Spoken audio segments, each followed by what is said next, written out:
కదా, lambda r is greater than lambda B.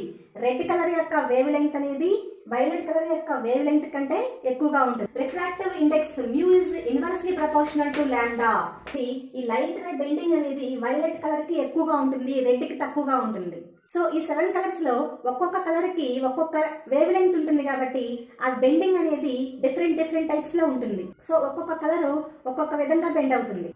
So అలా bending జరిగేటప్పుడు వైలెట్ యొక్క రిఫ్రాక్టివ్ ఇండెక్స్ ఎక్కువ కాబట్టి వైలెట్ ఎక్కువ బెండింగ్ జరుగుతుంది. సో రెడ్ అనేది లీస్ట్ బెండింగ్ జరుగుతుంది. ఈ ఇన్సిడెంట్ అనేది దీని ఒరిజినల్ డైరెక్షన్ ఇలా వెళ్ళాలి కదా, కానీ ఇక్కడ ఏమైంది, ఇలా కొంచెం ఇలా బెండ్ అయిపోయింది. సో ఇక్కడ మనకు డెల్టా ఆర్ అనేది ఉంటుంది, అలానే ఇక్కడ డెల్టా బి అనేది ఉంటుంది కదా. ఈ రెడ్ కలర్ కి వైలెట్ కలర్ కి రేంజ్ తీసుకున్నట్లయితే, రేంజ్ అంటే తెలుసు కదా మీకు, మనకి 10th క్లాస్ లో ఉంది. రేంజ్ అంటే highest value minus lowest value. So delta r equal to A into mu are minus 1. So delta b equal to A into mu b minus 1. So ఈ 2 కలర్స్ కి మనం మధ్యలో మీన్ కలర్ తీసుకుంటాం. So mean colour ఏమవుతుంది, ఇక్కడ ఎల్లోగా తీసుకుంటారు. So మనం ఈ మీన్ కలర్ ఏమనుకుంటాం, ఎల్లో అనుకుంటున్నాం కదా. So delta y equal to A into mu y minus 1. ఈ ఫార్ములాలో యాంగులర్ డిస్పర్షన్ అనే ఒక పదం వస్తుంది. సో మరి what is angular dispersion? Okay students, మనం ఇందా చెప్పుకున్నట్టుగా అసలు డిస్పర్షన్ అంటే ఏంటి, ఒక ప్రిజం లోకి ఒక లైట్ రే అనేది ఎంటర్ అయినప్పుడు అది 7 కలర్స్ గా విజిఆర్ అంటే 7 కలర్స్ గా అది డిస్పర్షన్ అవుతుంది. సో దీన్నే మనం డిస్పర్షన్ అనుకున్నాం కదా.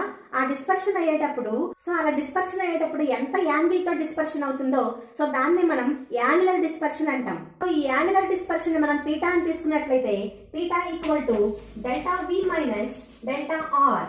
డెల్టా వి అంటే A into mu we minus 1 minus A into mu are minus 1. Simplify చేస్తే theta equal to A into mu we minus mu R. So మనం ఈ యాంగులర్ డిస్పర్షన్ నుంచి డిస్పర్షన్ పవర్ ను మనం క్యాలిక్యులేట్ చేస్తాం. సో ఈ dispersion power ను మనం ఒమేగా అని తీసుకుంటాం. So omega equal to theta by delta y. So ఇక్కడ థీటా ఈక్వల్ టు మనం ఏం రాయొచ్చు, delta we minus delta r by delta y a into mu we minus mu r by a into mu y minus 1. So a cancellation. So మనకు final గా omega equal to mu we minus mu r by mu y minus 1. So this is the formula of power of dispersion.